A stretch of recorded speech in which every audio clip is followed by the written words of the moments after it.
Hai semua, selamat datang di channel Baca Saham. Pada video ini, kita akan membahas satu topik dengan judul Growth laba BBRI turun 50%. Laba sampai dengan Juli 2024 apakah mengecewakan? Tapi seperti biasa, semua pembahasan ini bukan rekomendasi dan hanya informasi. Ingat, kerugian kamu tanggung sendiri ya. Kalau kamu update tentang saham BRI, mungkin kamu sudah melihat banyak berita yang mengatakan bahwa growth laba BRI turun 50%. Contohnya seperti artikel di bawah ini dengan judul BBRI Juli 2024, laba bersih minus 50%, month on month, COC membengkak. Apakah growth laba yang turun 50% perlu dikhawatirkan? Untuk menjawabnya, kamu harus analisa laporan bulanan BRI. Nah, saya sudah bantu buatkan analisanya, dan kamu bisa nonton di video ini. Nantinya, saya akan beri kesimpulan apakah penurunan growth laba ini berdampak signifikan atau tidak. Jadi pastikan nonton video ini hingga selesai. Pertama, mari lihat dulu laporan keuangan laba rugi BRI dalam periode 3 bulan terakhir di tahun 2024. Pertama, periode sampai dengan Juli 2024. Ada beberapa poin yang harus kamu ingat, yaitu pendapatan bunga, beban bunga, pendapatan atau beban operasional lainnya, laba rugi tahun berjalan, dan ada juga terkait kerugian penurunan nilai aset keuangan. Jadi ada 5 poin yang perlu kamu ingat-ingat. Kita bahas pertama hingga Juli 2024. Pendapatan bunga BRI 94,6 triliun, beban bunganya 30,2 triliun, pendapatan bunga bersih 64,3 triliun, kerugian penurunan nilainya 23 triliun, pendapatan atau beban operasional lainnya adalah 24,8 triliun dan laba bersihnya 31,4 triliun rupiah. Nah, kamu bandingkan dengan data yang ini. Periode sampai dengan Juni 2024, pendapatan bunganya 81 triliun, beban bunganya 25,9 triliun, pendapatan bunga bersihnya 55 triliun, kerugian penurunan nilainya 19,2 triliun, beban operasional lainnya 19,4 triliun dan laba bersihnya 28,2 triliun rupiah. Dan untuk data Juni ini, kamu bandingkan lagi dengan data sampai dengan Mei. Pendapatan bunganya 67,3 triliun, beban bunganya 21,5 triliun, pendapatan bunga bersih 45,8 triliun, kerugian penurunan nilainya 17,8 triliun, beban operasional lain 18,4 triliun dan laba bersihnya 21,9 triliun. Nah, pertanyaannya, kenapa kita harus membandingkan 3 periode ini? Mari saya jelaskan kepada kamu. Setelah melihat periode 3 bulan terakhir di tahun 2024, sekarang kita akan buat 2 perbandingan. Pertama, perbandingan growth dari bulan Juni ke Juli tahun 2024. Silahkan simak baik-baik penjelasan ini agar kamu bisa memahami dengan utuh dan tidak ada kesalahpahaman. Pertama, kita lihat dari pendapatan bunganya dari bulan Juni ke bulan Juli naik 13,5 triliun atau naik 16,8%. Beban bunganya naik 4,3 triliun yang mana naik sekitar 16,6% dan pendapatan bunga bersih naik 9,2 triliun sekitar 16,8%. Beban operasionalnya naik 5,3 triliun atau sekitar 27,7% dan kerugian penurunan nilainya naik 3,7 triliun atau sekitar 19,5%. Kesimpulannya, laba periode Juni ke Juli naik 3,1 triliun atau sekitar 11,2%. Dari data ini saja kamu bisa lihat bahwa terjadi kenaikan yang cukup signifikan untuk beban operasional yang mana naik 5,3 triliun atau 27,7%. Selain itu ada juga kenaikan dari kerugian penurunan nilainya sebanyak 3,7 triliun atau sekitar 19,5%. Nah, kamu ingat-ingat data ini lalu kamu bandingkan dengan data yang akan saya sampaikan ini, yaitu perbandingan growth bulan Mei ke Juni tahun 2024. Jika tadi kita sudah lihat data dari Juni ke Juli, sekarang kita lihat data dari Mei ke Juni. Pendapatan bunganya naik 13,6 triliun atau 20,3%. Beban bunganya naik 4,4 triliun atau 20,5%. Pendapatan bunga bersih naik 9,2 triliun atau 20,2%. Beban operasionalnya naik 1 triliun atau 5,8%. Kerugian penurunan nilainya naik 1,3 triliun atau 7,7%. Kesimpulannya, laba dari bulan Mei ke Juni naik 6,3 triliun atau sekitar 29%. Apakah kamu sudah menangkap apa yang saya maksudkan? Nah, intinya seperti tampilan pada slide berikut ini. kamu bisa lihat bahwa growth laba BRI dari Mei ke Juni naik 6,3 triliun atau sekitar 29%. Tapi growth dari Juni ke Juli hanya naik 3,1 triliun atau sekitaran 11,2%. Itulah yang menjadi masalahnya karena terdapat selisih penurunan sekitar 50%. Laba dari Mei ke Juni 6,3 dan laba dari Juni ke Juli hanya 3,1. Itu artinya terjadi penurunan untuk growth laba BRI dalam 3 bulan terakhir yaitu sekitar 50%. Penyebabnya kenapa? Kamu bisa lihat berdasarkan data yang ada ini, di mana terjadi kenaikan yang signifikan untuk beban operasionalnya. Dari yang awalnya 5,8%, growth-nya tiba-tiba naik menjadi 27,7%. Begitu juga dengan kerugian penurunan nilainya. Dari yang awalnya 7,7% naik menjadi 19,5%. Tapi ada hal menarik yang perlu kamu perhatikan baik-baik di sini. Apakah itu? Kamu bisa lihat untuk 3 komponen yang paling atas yaitu pendapatan bunga, beban bunga, dan pendapatan bunga bersih. Jika dibandingkan data dari Mei ke Juni dan Juni ke Juli, 3 poin ini bisa dikatakan cukup konsisten bertumbuh. Artinya, pendapatan bunga untuk kenaikan dari Mei ke Juni 13,6 dan kenaikan dari Juni ke Juli 13,5. Beban bunganya kenaikan dari Mei ke Juni 4,4 dan kenaikan dari Juni ke Juli 4,3. Pendapatan bunga bersih dari Mei ke Juni naik 9,2 dan dari Juni ke Juli naik 9,2 juga. Itu artinya pendapatan bunga, beban bunga, dan pendapatan bunga bersih sebenarnya tidak mengalami perubahan yang signifikan untuk growth secara bulanannya.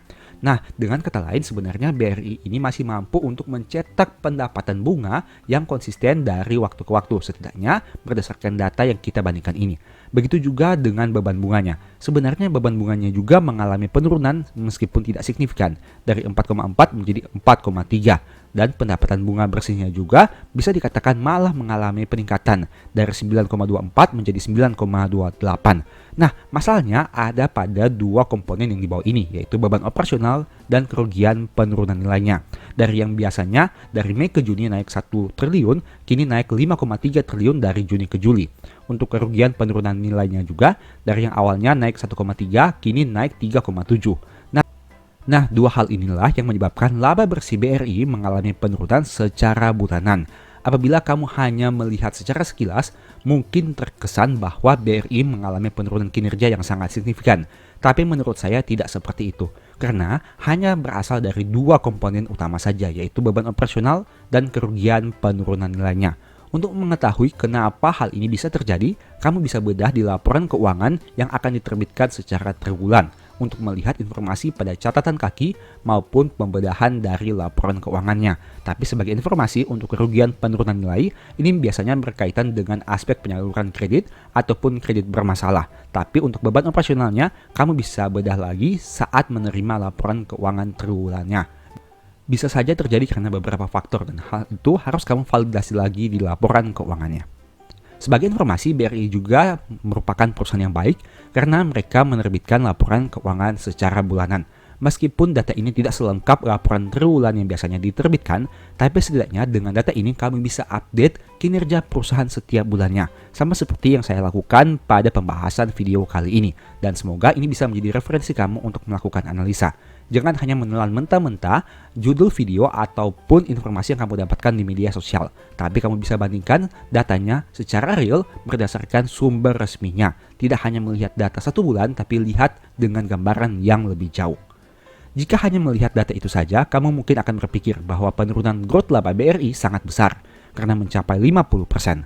Tapi sebelum terlalu cepat ambil kesimpulan, mari saya tunjukkan lagi satu perbandingannya. Ini merupakan perbandingan growth dari bulan Juli 2023 ke Juli 2024. Kamu bisa lihat, pendapatan bunganya ternyata naik 11,9 triliun atau 14,5%. Beban bunganya naik 9,7 atau 47%. Pendapatan bunga bersih naik 2,2 triliun atau 3,6%. Beban operasional naik 1,3 triliun atau 5,9%. Dan kerugian penurunan nilai naik 8,5 triliun atau 58,5%. Dari sini kamu bisa lihat, sebenarnya BRI masih mampu mencetak pertumbuhan pendapatan bunga. Tapi memang untuk beban bunganya naik signifikan secara year on year, yaitu 47,5% hingga periode Juli. Begitu juga dengan kerugian penurunan nilainya yang naik 58,5%. Nah, ada yang menarik. Kenapa beban operasionalnya hanya naik 5,9% jika year on year? Padahal berdasarkan data yang tadi kita lihat, terjadi kenaikan yang signifikan untuk beban operasionalnya dalam 3 bulan terakhir, dari 1 triliun menjadi 5,3 triliun untuk kenaikannya dari Mei ke Juni dan Juni ke Juli. Nah, itu artinya menurut saya pribadi sebenarnya mungkin saja pada tahun-tahun sebelumnya juga terjadi kenaikan yang signifikan untuk beban operasional BRI. Sehingga jika kita lihat secara jangka panjang atau dalam waktu setahun, sebenarnya beban operasionalnya tidak naik terlalu signifikan, hanya naik sekitar 1,3 triliun atau 5,9% saja. Jadi sebenarnya dua hal yang harus kita lihat lebih detail adalah beban bunga dan kerugian penurunan nilainya. Dengan kata lain, dari pembahasan singkat tadi, kamu bisa lihat bahwa terjadi penurunan growth laba yang signifikan untuk periode Juni ke Juli jika dibandingkan dengan periode Mei ke Juni. Jika dibandingkan, memang turun 50% untuk growth labanya. Tapi kamu harus lihat juga jika dibandingkan laba BRI bulan Juli tahun 2023 dengan bulan Juli tahun 2024, sebenarnya labanya masih tumbuh 1,8%. Dengan data yang kamu bisa lihat ini, dan tentunya harus cek lagi untuk menghindari adanya salah input atau salah hitung. Artinya, meski secara month to month turun, tapi secara year on year bulan Juli 2024 dibandingkan Juli 2023, laba BRI masih tumbuh. Secara logika, berarti BRI sebenarnya masih mencetak pertumbuhan kinerja di tahun 2024 jika dibanding tahun 2023. Hal itu tentu masih lebih bagus dibandingkan beberapa perusahaan yang kinerja tahun 2024 mengalami penurunan. Memang sih jika dibandingkan growth 3 bulan terakhir, terjadi penurunan pada periode Juni ke Juli. Tapi menurut saya selama secara keseluruhan masih tumbuh, hal itu masih cukup aman. Karena intinya yang kita lihat adalah berapa besar laba BRI setahun dan bukan hanya berpatokan pada 1 bulan saja. Karena setiap bisnis tentu punya siklusnya masing-masing. Ada yang bisnisnya ramai di awal tahun, ada yang ramai saat hari raya, ada yang ramai saat akhir tahun, begitu juga sebaliknya. Tidak perlu terlalu euforia atau terlalu takut dengan informasi yang hanya diperoleh dalam periode yang sangat pendek. Memang sih apabila growth laba bulanan turun, ada kemungkinan laba yang dicapai juga bisa turun. Tapi kembali lagi, itu semua harus dilihat dari gambaran yang lebih luas. Tidak boleh hanya 3 bulan saja.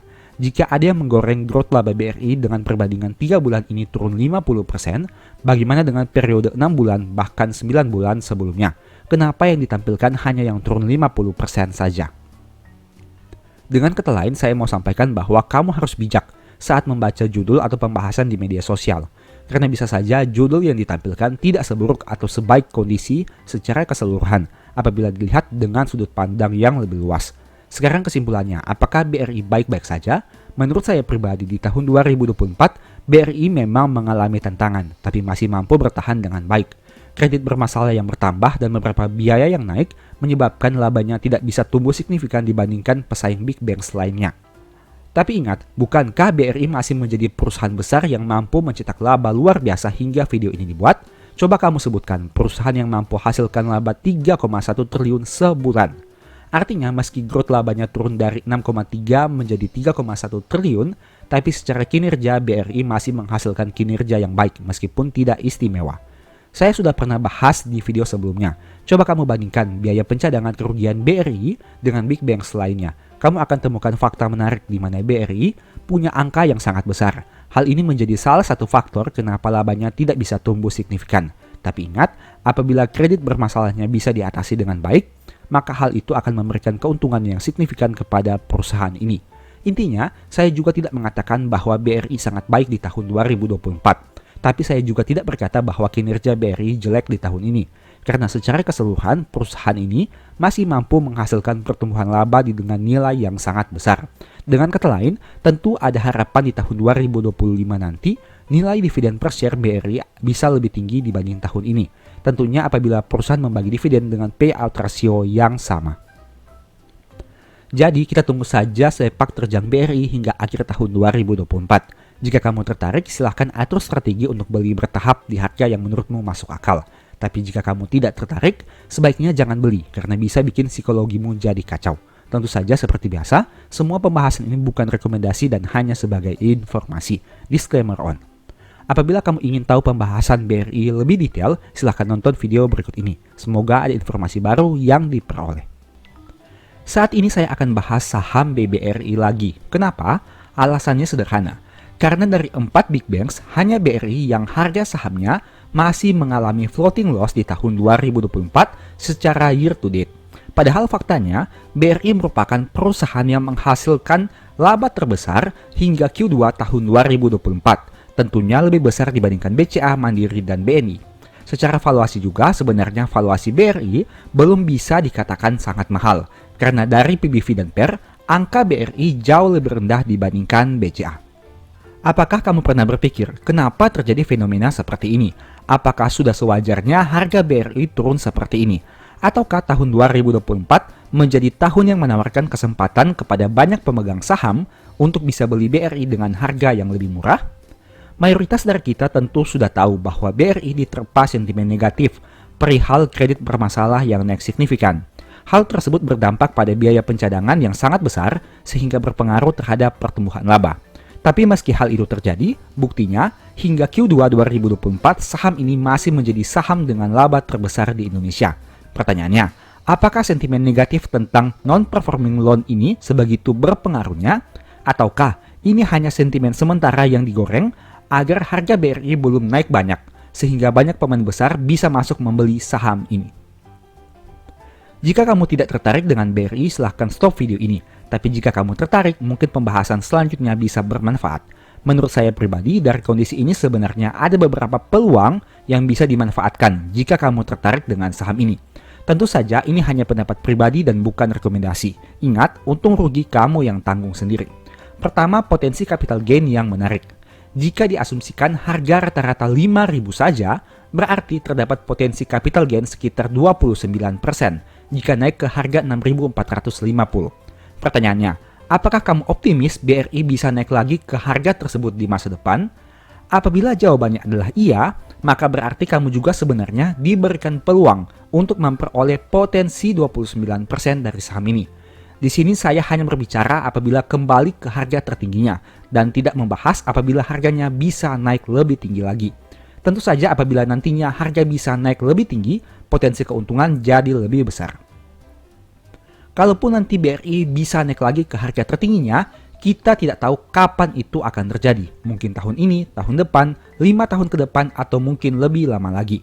Seharusnya apabila kinerja BRI bisa tumbuh dari waktu ke waktu, peluang itu jadi semakin cepat. Apalagi jika masalah NPL bisa diselesaikan dengan lebih cepat. Saya cukup optimis hal itu bisa berpengaruh signifikan terhadap harga saham.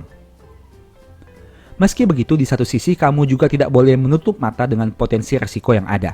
Jika harga bisa naik, harga juga bisa turun. Jika harga bisa naik signifikan, harga juga bisa turun signifikan. Intinya kita tidak tahu masa depan, tapi bisa meminimalisir berbagai potensi risiko yang ada.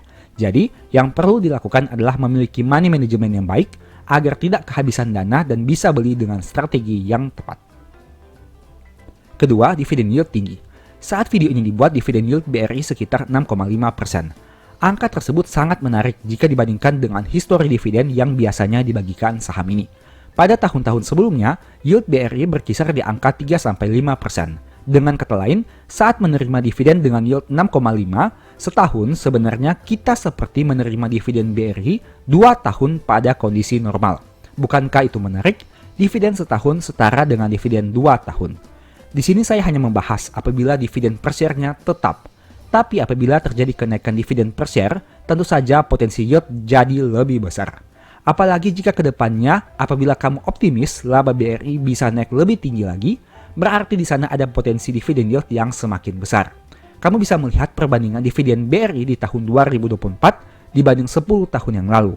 Ditambah lagi, BRI merupakan salah satu saham yang paling loyal bagi dividen sejak IPO. Hal ini mungkin bisa kamu pertimbangkan sebelum ambil keputusan. Ketiga, seperti kembali ke masa lalu. 2 poin yang tadi saya bahas berujung pada satu kesempatan besar, yaitu kembali ke masa lalu. Dengan harga di bawah 5.000, BRI menawarkan harga yang sama dengan beberapa tahun yang lalu. Tapi menariknya, kinerja laba dan angka dividen per share sudah jauh lebih besar dibanding tahun-tahun sebelumnya. Hal ini seperti kita ditawarkan peluang untuk membeli suatu bisnis dengan harga yang sama. Padahal kita sudah tahu di masa depan bisnis itu bisa menghasilkan berapa banyak dan membagi keuntungan berapa besar kepada investornya. Logika berpikir seperti ini yang jarang dimiliki banyak orang. Jika kamu sudah masuk saham di tahun 2020, kamu mungkin akan lebih peka dengan logika berpikir ini. pada tahun 2020 terjadi penurunan yang signifikan sehingga membuat harga saham pada tahun itu setara dengan harga sebelum tahun 2020. Dengan kinerja yang masih baik, pasar menawarkan harga yang lebih rendah. Apa yang terjadi? Saham-saham perusahaan bagus yang harganya turun signifikan pada beberapa waktu berikutnya merangkak naik dan bahkan ada beberapa yang naik signifikan.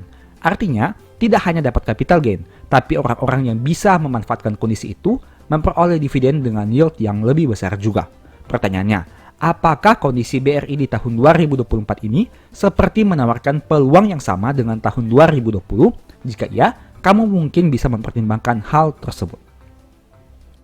Sebagai informasi, apabila kamu tertarik mengetahui pembahasan BRI lebih detail, silahkan nonton video berikut ini. Semoga ada informasi baru yang bisa kamu peroleh. Sekarang kita lihat terkait historical harga saham selama 5 tahun terakhir. Kamu bisa lihat di sini, ini merupakan grafik saham BRI, BCA, Mandiri, dan BNI. Terlihat di sini untuk kinerja harga saham perbankan BUMN bisa dikatakan hampir mirip dengan pola yang tidak terlalu berbeda jauh. Sedangkan grafik harga saham BCA bisa dikatakan yang paling baik karena berdasarkan data dalam beberapa tahun terakhir bahkan di atas 10 tahun, harga saham BCA terus mengalami kenaikan harga dari tahun ke tahun dan tidak pernah mengalami penurunan satu kali pun selama beberapa tahun itu. Jika kita bandingkan harga di awal tahun dan harga di akhir tahun. Sedangkan untuk saham BUMN seperti BRI, Mandiri, dan BNI masih terdapat beberapa kali penurunan harga dalam periode tahunan. Nah, sekarang kita akan membahas beberapa cara menganalisa harga wajar BRI dengan beberapa metode. Untuk metode pertama adalah menggunakan historical price to book value. Konsep analisanya seperti ini. Pertama, analisa histori PBV saham tersebut. Tertinggi pernah di angka berapa, terendah pernah di angka berapa. Mari kita langsung praktek saja. Kamu bisa lihat di sini, berdasarkan data yang ada selama 5 tahun terakhir, BRI berada pada PBV 2,32 kali. Pernah bahkan di atas 3 kali dan pernah turun di bawah 1,8 kali. Itu artinya jika kita lihat secara histori 5 tahun, PBV rata-rata BRI ada di angka 2,53 kali yang mana PBV saat ini lebih rendah dibandingkan rata-rata 5 tahun terakhir. Nah, itu artinya juga BRI mungkin saja bisa naik ke angka PBV di atas 3 kali, tapi mungkin juga bisa turun di angka PBV di bawah 1,89 kali. Bagaimana dengan BCA? BCA memiliki PBV 5,22 kali, sempat di angka 5,5 kali, tapi sempat juga di bawah 3,9 kali. Untuk Mandiri, PBV saat ini adalah 2,53 kali, pernah di atas 2,6 kali sedikit, dan pernah juga di bawah 1,09 kali. Sedangkan BNI, PBV saat ini 1,32 kali, pernah di atas 1,5 dan pernah juga di bawah 0,68 kali. Dari data ini kamu bisa lihat bahwa BRI dan Mandiri memiliki angka PBV yang tidak terlalu berbeda jauh. Bahkan PBV BRI lebih rendah dibandingkan PBV dari Mandiri. Padahal secara ekuitas dan laba bisa dikatakan BRI memiliki ekuitas dan laba yang besar dibandingkan Mandiri maupun BCA. Dan PBV BRI bisa dikatakan hampir setengah dari PBV BCA. BCA memiliki PBV 5,2 dan BRI hanya 2,3 kali. Nah, kita masuk kepada langkah kedua. Analisa PBV kompetitor dengan membandingkan kinerja jumlah dan pertumbuhan ekuitas. Oke, mari kita masuk. Ini merupakan data 6 tahun terakhir dari 3 bank besar di Indonesia. Kenapa hanya 3 angka saja dan saya tidak memasukkan unsur BBNI? Karena saat video ini dibuat, BNI belum menerbitkan laporan Q2 tahun 2024, sehingga secara keseluruhan tidak apple to apple jika kita juga membandingkan dengan saham BNI. Tapi setidaknya dengan perbandingan 3 saham ini saja, kita sudah mendapatkan gambaran yang lebih luas. Pertama kita lihat dari total ekuitasnya. Saat video ini dibuat, BRI memiliki ekuitas sebanyak 316 triliun per tahun 2023. BCA 242 dan Mandiri 287. Dari sini kamu bisa lihat bahwa secara total ekuitas, BRI memiliki jumlah ekuitas yang paling besar, yakni 316 triliun rupiah. Bagaimana dari aspek growth setiap tahunnya? Nah, di tahun 2018, ekuitas BRI hanya 185 triliun dan kini sudah naik menjadi 316 triliun. Untuk BCA dari yang awalnya 151 triliun naik menjadi 242 triliun. Dan untuk Mandiri dari yang awalnya 184 triliun naik menjadi 287 triliun. Kamu bisa lihat di sini, pada tahun 2018, range antara ekuitas dari 3 saham bank besar ini tidak terlalu berbeda jauh, di mana BRI 185, BCA 151, dan Mandiri 184. Tapi pada tahun 2023 bisa dikatakan terjadi perbedaan yang signifikan untuk ekuitas BRI dibandingkan BCA dan Mandiri. BRI berhasil memiliki ekuitas 316 triliun, sedangkan BCA dan Mandiri hanya memiliki ekuitas sekitaran 200-an triliun rupiah saja. Padahal di tahun 2018 selisih ekuitas mereka tidak terlalu berbeda jauh. Itu artinya secara nominal dan secara growth bisa dikatakan BRI cukup terdepan dibandingkan saham-saham big banks lainnya. Tapi pertanyaannya, kenapa secara historical PBV, BRI masih dihargai dengan PBV yang lebih rendah dibandingkan BCA maupun Mandiri? Oke, kemudian kita bahas terkait poin ketiga, analisa potensi pertumbuhan ekuitas di masa depan, mempertimbangkan kemampuan mencetak laba dan membayar dividen. Kamu tentu tahu bahwa peningkatan ekuitas itu berasal dari laba yang berhasil mereka capai, dan laba tersebut ditahan atau disebut dengan retained earnings. Artinya, apabila semakin besar mereka mencetak laba dan laba itu bisa ditahan, maka ekuitas perusahaan bisa tumbuh dengan signifikan. Tapi di sisi lain, ada juga kebijakan membayar dividen, di mana hal ini akan berpengaruh kepada penurunan atau pengurangan ekuitas perusahaan. Jadi, ada dua aspek di sini. Saat perusahaan berhasil mencetak laba dan labanya ditahan, akan meningkatkan ekuitas. Tapi di sisi lain, saat perusahaan membayar dividen dengan jumlah yang besar, akan berpengaruh kepada penurunan ekuitas. Jadi ini juga kamu harus pertimbangkan. Mengingat BRI biasanya memiliki dividen payout ratio yang cukup besar jika dibandingkan dengan saham bank lainnya. Sehingga hal itu bisa berdampak juga kepada pertumbuhan ekuitas di masa depan. Nah, sekarang kita masuk kepada analisanya. Book value BRI saat video ini dibuat adalah Rp2.018. Dan PBV saat ini adalah 2,32 kali. Jika kita lihat secara histori, PBV BRI biasanya rata-rata berada di angka 2,53 kali dalam 5 tahun terakhir. Agar mempermudah perhitungan, kita gunakan saja angka 2,5 kali. Apabila kita mengkalikan book value saat ini dengan target PBV 2,5 kali, maka harga saham yang harusnya adalah 5.045. Itu artinya masih sedikit lebih tinggi dibandingkan harga saat video ini dibuat. Tapi bagi para pemegang saham BRI mungkin merasa angka harga saham 5.000 ini tidak terlalu menarik karena selisihnya tidak terlalu berbeda jauh dengan harga saat ini. Tapi tahukah kamu, untuk analisa PBV di sini kita memasukkan satu unsur lagi, yaitu growth ekuitas. Seperti yang tadi kita bahas bahwa di tahun 2018 ekuitas BRI hanya 185 dan sudah menaik menjadi 316 di tahun 2023. Itu artinya tidak menutup kemungkinan book value-nya bisa tumbuh dari yang awalnya 2.000 menjadi 3.000-an. Dan jika hal itu terjadi, dengan PBV yang sama yaitu 2,5 kali, harga wajar saham BRI bukan lagi 5.000 melainkan menjadi 7.500. Nah, hal itulah yang harus kamu pertimbangkan, di mana apabila kamu ingin memproyeksikan harga saham di masa depan, jangan hanya berpatokan pada kinerja saat ini, tapi juga kamu bisa mempertimbangkan bagaimana potensi pertumbuhannya ke depan. Apabila book value-nya bisa tumbuh seperti ini, maka tidak menutup kemungkinan harga sahamnya juga bisa tumbuh bahkan mencapai angka 7.000-an. Sekarang kita bandingkan beberapa kinerja keuangan dari 3 bank besar ini. Tentu saja untuk BNI belum diperhitungkan karena masih data Q1 saat video ini dibuat. Pertama dari aspek laba, BRI mencetak laba 29,7T, BCA 26,8T, dan Mandiri 26,5T. Dari sini, BRI unggul dari sisi pencapaian laba hingga Q2. Untuk ekuitas seperti yang tadi sudah kita bahas, BRI jelas lebih unggul dibandingkan BCA dan Mandiri. Tapi untuk growth EPS-nya, BCA menjadi juara dengan pertumbuhan 10,38%, sedangkan BRI dan Mandiri masih mencetak penurunan EPS hingga data Q2-nya. Metode kedua, historical price earning ratio. Konsep dari analisa ini adalah sebagai berikut. Pertama, analisa histori per saham tersebut. Tertinggi pernah di angka berapa, terendah pernah di angka berapa. Nah, ini sama seperti PBV tadi, tapi yang bedanya, jika tadi kita menganalisa PBV, ini kita analisa secara per. Kamu bisa lihat data di sini, di mana per saat video ini dibuat BRI di angka 11,75 kali. Pernah di atas 29 kali, tapi pernah juga turun di bawah 11 kali. Begitu juga dengan data BCA dengan per 24 kali, Mandiri dengan PER 11,42 kali, dan BNI dengan PER 9,10 kali. Nah, untuk analisa ini saya tidak akan bahas lebih lanjut lagi karena mirip seperti analisa pada metode sebelumnya. Kedua, analisa per kompetitor dengan membandingkan kinerja, kemampuan mencetak dan menumbuhkan laba. Kita lihat di sini. Ini merupakan kinerja histori dari pencapaian laba perusahaan. BRI saat video ini dibuat memiliki angka net income sebanyak 60,4 triliun di tahun 2023, BCA 48,6 triliun, dan Mandiri 60,05 triliun rupiah.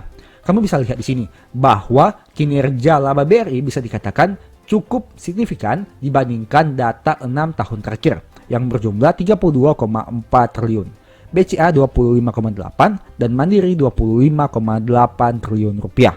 Nah, ini yang menarik. Kenapa? Karena tiga perusahaan ini berhasil mencetak pertumbuhan laba yang memuaskan dari tahun 2018 ke tahun 2023. Jika kamu lihat untuk datanya dengan detail, maka tiga perusahaan ini bisa dikatakan salah satu perusahaan-perusahaan yang terbaik di Indonesia yang mempunyai laba sangat besar di atas 30 triliun rupiah dan memiliki growth laba yang juga memuaskan. Oke, kita bahas untuk poin berikutnya. Yang ketiga, analisa potensi pertumbuhan laba di masa depan, mempertimbangkan kemampuan mencetak pendapatan dan biaya operasional termasuk pencadangan kredit. Nah, ada satu poin menarik yang ingin saya tampilkan di sini. Ini merupakan perbandingan dari beban penyisihan kerugian penurunan nilai dari 3 saham bank. Seperti yang kamu tahu, bisnis bank adalah untuk menghimpun dana dari nasabah dan menyalurkannya sebagai kredit kepada debitur.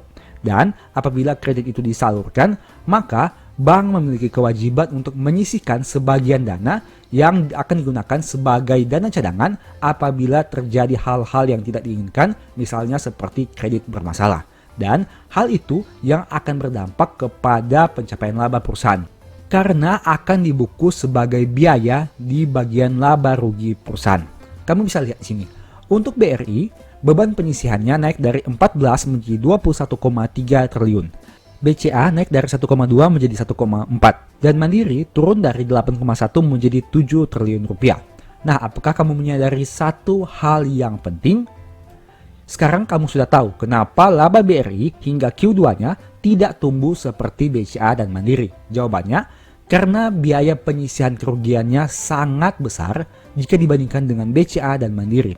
Bahkan BRI memiliki pertumbuhan penyisihan kerugian yang signifikan, dari 14 triliun menjadi 21,3 triliun hingga Q2-nya. Sedangkan BCA hanya 1,4 dan Mandiri hanya 7 triliun rupiah.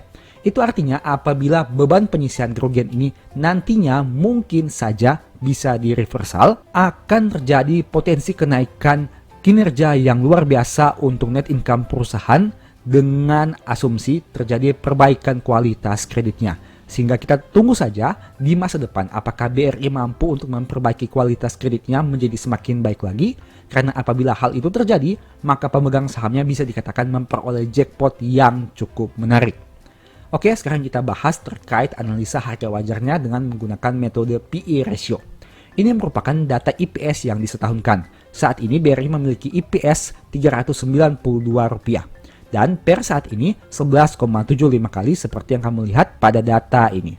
Nah, jika target per adalah 15 kali, yang mana angka tersebut masih di bawah dari rata-rata per 5 tahun terakhir, maka diproyeksikan harga saham BRI adalah 5.880. Tapi seperti analisa PBV tadi, IPS perusahaan mungkin saja bisa tumbuh di masa depan. Dan apabila IPS-nya menjadi Rp500 dengan per yang sama, harga saham BRI bisa di angka 7.500. Ini menarik. Saat membuat video ini, analisa PBV dan PER saya tidak merancang akan memperoleh angka harga saham yang sama yaitu 7.500. Tapi dengan metode sederhana ini saja, kamu bisa lihat bahwa ada kecenderungan kesamaan analisa dari metode PBV maupun metode PER dengan menggunakan analisa sederhana ini. Oke, sekarang kita bahas terkait metode ketiga yaitu uang tunggu. Sebenarnya ini bukan termasuk metode valuasi, tapi ada hal penting yang bisa kamu peroleh. Nah, saat video ini dibuat, BRI membagi total dividen per share 319 per lembar saham, yang mana Rp84 memiliki cum date Desember 2023 dan Rp235 memiliki cum date pada Maret tahun 2024. Dan data di bawah ini merupakan data dividen per share atau growth dividen per share di tahun 2024 dibandingkan tahun sebelumnya untuk 4 bank ini. BRI memiliki growth 10,7%, BCA 31,7%, Mandiri 33,7%, dan BNI 42,8%. Kamu bisa lihat di sini, BRI memiliki dividen growth yang paling rendah karena memang secara nominal angka dividen yang dibagikan BRI ini sudah cukup signifikan, yakni di atas 70% dari dividen payout ratio-nya. Nah, ini merupakan asumsi yang kita gunakan. Jika growth dividen dari 2023 ke 2024 adalah 10%, maka saya menggunakan angka yang lebih konservatif. Artinya hanya 50% dari pertumbuhan dividen terakhir BRI ini. Kita gunakan saja angka 5% agar lebih konservatif.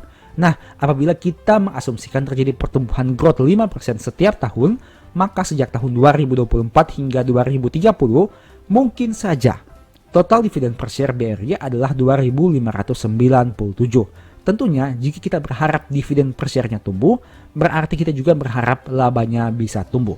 Setidaknya, jika menggunakan data historical tadi, dari tahun 2018 ke tahun 2023, BRI mampu mencetak pertumbuhan laba yang cukup memuaskan. Sehingga kita juga berharap dari tahun 2024 ke tahun 2030, BRI masih bisa mencetak pertumbuhan laba yang konsisten dari tahun ke tahun. Tapi kita tunggu saja realitanya seperti apa. Nah, sekarang ini merupakan kesimpulan dari video ini. Tapi ingat, ini hanya proyeksi. Bisa benar, bisa juga salah. Misalnya, jika harga beli rata-rata kita adalah Rp5.000 dan diproyeksikan harga wajar BRI mungkin bisa ke angka 7.500 dan ada juga potensi total dividen sebanyak 2.597 seperti yang kita bahas tadi, maka ada dua potensi keuntungan. Yang pertama capital gain, yang mana potensi keuntungannya 50%. Dari yang awalnya 5.000 bisa naik ke angka 7.500. Dan yang kedua, potensi total dividen sebanyak 7 tahun yang berjumlah 52%, di mana angka total dividen per share ini kita bagikan dengan harga beli rata-rata. Itu artinya apabila dijumlahkan potensi capital gain dan total dividen per share selama 7 tahun mungkin bisa di angka 100%. Tapi ingat, ini hanya proyeksi, bisa benar, bisa juga salah. Dan tentu saja, kenyataan lebih sulit dari hitung-hitungan di atas kertas. Analisa ini bisa saja benar, bisa juga salah. Tapi setidaknya dengan data ini, kamu bisa memperoleh gambaran proyeksi di masa depan. Apabila kamu tertarik membeli saham ini dan hold, atau kamu mungkin bisa jual saham ini dan mencari saham yang lain. Apakah harga saham BRI sebesar 7.500 bisa tercapai di masa depan? Apakah jumlah dividen per share BRI selama beberapa tahun ke depan bisa sebanyak perhitungan tadi? Saya tidak tahu, bisa iya, bisa juga tidak. Yang jelas, saat harga sahamnya turun signifikan, kamu diberikan pilihan apakah beli saham ini atau tidak. Jika beli, kamu diberikan potensi profit di kemudian hari. Tapi juga ada potensi rugi jika kenyataan tidak sesuai simulasi. Jika kamu tidak beli, kamu kehilangan potensi profit. Tapi kamu juga aman karena tidak akan rugi di saham ini. Jadi apa pilihanmu? Silahkan save video ini dan kita lihat di masa depan apakah harga saham BRI bisa ke angka 7.500 atau tidak. Tentu saja disclaimer on, setiap keputusan investasi jadi tanggung jawab kamu sendiri. Sebagai informasi, kalau kamu mau belajar mendalami teknik metode nabung saham, di mana melakukan cicil beli saham yang punya fundamental baik, bagaimana memanfaatkan dividen di masa depan, money management untuk mengurangi nyangkut, dan berbagai pembahasan lainnya, mungkin ebook strategi nabung saham ini bisa membantu. Info pembelian silahkan chat di nomor WA di akhir video. Demikianlah pembahasan singkat pada video ini. Selalu ingat bahwa semua saham yang disebutkan bukan rekomendasi dan hanya informasi. Segala risiko kerugian menjadi tanggung jawab kamu sendiri. Di video berikutnya ingin dibahas materi apa lagi? Tulis di kolom komentar ya. Sebagai informasi, channel YouTube Baca Saham sekarang ada dua. Yang pertama Baca Saham dan Baca Saham dari Nol. Berikut ini beberapa list ebook baca saham. Pertama, Stock for Living. Kedua, Strategi Nabung Saham. Ketiga, The Stock Market. Dan yang keempat, Cara Cepat Analisa Laporan Keuangan. Apabila tertarik, chat saja pada nomor WA yang ada. Sekian video ini, semoga bermanfaat. Thank you.